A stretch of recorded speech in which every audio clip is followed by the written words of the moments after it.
Hi friends, నమస్తే. ఈరోజు మీ ముందుకు ఎంతో టేస్టీగా ఉండి ఆరోగ్యాన్ని ఇచ్చే ఒక మంచి స్నాక్ని చెప్పేస్తున్నానండి. అది కర్రపెండలం బెల్లం పాకం.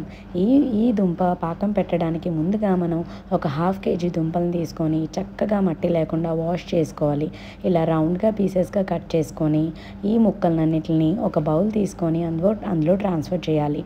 అందులో కొన్ని సరిపడా అన్ని వాటర్ వేసుకోవాలి.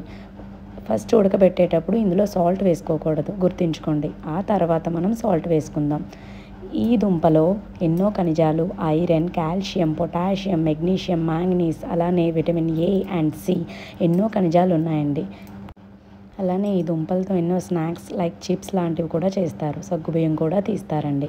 ఇక మన దుంపలు ఎంతవరకు ఉన్నాయో చూద్దాం. దుంపలు బాగా ఉడికాయి. ఇప్పుడు ఇందులో సాల్ట్ వేసి కుదుపుకొని ఒక 2 మినిట్స్ మళ్ళీ మూత పెట్టుకొని ఒక్కసారి చెక్ చేసుకోవాలి. అలా చాక్తో చెక్ చేసుకుంటే మనకి అలా ప్రెస్ అయింది కదండి, ఉడికినట్టే. అలా బీడలు వచ్చాయి కదా తొక్కలు, ఉడికిపోయినట్టే. ఇప్పుడు వీటిని తీసి స్ట్రైన్ చేసుకొని ఆ దుంపలన్నిటిని చల్లారిన తర్వాత ప్లేట్లోకి ట్రాన్స్ఫర్ చేసుకోవాలండి. ఆ తర్వాత వాటిపైన ఉన్న పొట్టంతా తీసేసుకొని తొక్క తీసేసుకొని వాటిని పీసెస్ కింద కట్ చేసుకోవాలి.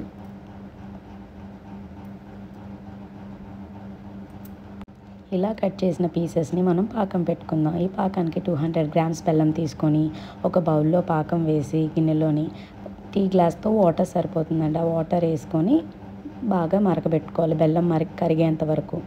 ఇప్పుడు ఇది మరిగిన తర్వాత ఒక 2 యాలక్కాయలు తీసుకొని అందులో ఫ్లేవర్ కోసం మిక్స్ చేసుకోవాలి.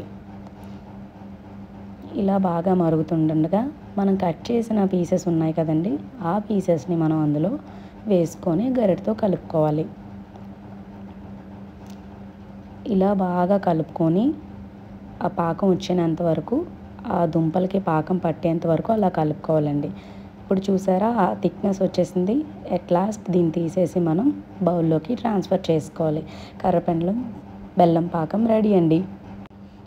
మరి నిత్యం మన ఆహార పదార్థాల్లో ఈ కర్రపెండలం చేర్చుకోవడం వల్ల ఎన్నో లాభాలని పొందుతున్నాం కదండి. అందుకే ప్రతి ఒక్కరూ ఇన్ని లాభాలని పొందాలని నేను కోరుకుంటున్నాను. మరి నా వీడియో నచ్చినట్లయితే మీరు ప్రతి ఒక్కరూ లైక్ చేసి, షేర్ చేసి అండ్ సబ్స్క్రైబ్ చేసుకోండి. Thank you guys.